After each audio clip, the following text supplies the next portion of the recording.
আসসালামু আলাইকুম প্রিয় দর্শক, স্বাগতম আপনাদের আমাদের চ্যানেল হাসনাবাদ আইটিতে। আজকের আলোচনায় আমরা জানব মহানবী হজরত মোহাম্মদ সাল্লাল্লাহু আলাইহি ওয়াসাল্লাম এর শৈশব জীবনের বিস্ময়কর কিছু ঘটনা। রাসূল সাল্লাল্লাহু আলাইহি ওয়াসাল্লাম জন্মগ্রহণ করেন মক্কার কুরাইশ বংশে 570 খ্রিস্টাব্দে। জন্মের আগেই তিনি পিতৃহীন হয়ে যান। অল্প বয়সেই মা আমিনার স্নেহও হারান, ফলে তিনি ছিলেন এতিম। কিন্তু এই এতিম শিশুর জীবনেই ছিল আল্লাহর বিশেষ রহমত। ছোটবেলায় তিনি দুধমা হালিমা সাদিয়ার কাছে বড় হন। হালিমার পরিবারে নবীজির উপস্থিতি ছিল এক বিশেষ বরকত।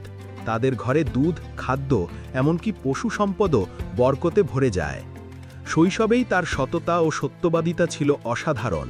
কখনো মিথ্যা বলেননি, কাউকে ঠকাননি। এজন্য মক্কার মানুষ তাকে ডাকত আল আমিন, অর্থাৎ বিশ্বাসযোগ্য। রাসূল সাল্লাল্লাহু আলাইহি ওয়াসাল্লাম এর বাল্যজীবনে একটি অলৌকিক ঘটনা ঘটেছিল। বলা হয়, ফেরেশতা এসে তার বুক চিরে কালো দাগ বের করে দেন এবং তার অন্তরকে পবিত্র করেন। এ থেকেই বোঝা যায় তিনি ছিলেন আল্লাহর বিশেষ প্রেরিত বান্দা। তরুণ বয়সে তিনি ব্যবসায় অংশ নেন এবং সততার কারণে সবার আস্থা অর্জন করেন।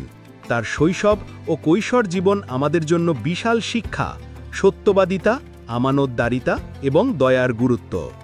প্রিয় দর্শক, রাসূল সাল্লাল্লাহু আলাইহি ওয়াসাল্লাম এর শৈশব জীবন থেকে আমরা শিখতে পারি সত্যবাদী হতে হবে, সৎ থাকতে হবে এবং মানুষের কল্যাণে কাজ করতে হবে। যদি ভিডিওটি ভালো লেগে থাকে তবে লাইক দিন, কমেন্ট করে আপনার মতামত জানান এবং ইসলামিক ইতিহাস জানতে চ্যানেল হাসনাবাদ আইটি সাবস্ক্রাইব করতে ভুলবেন না।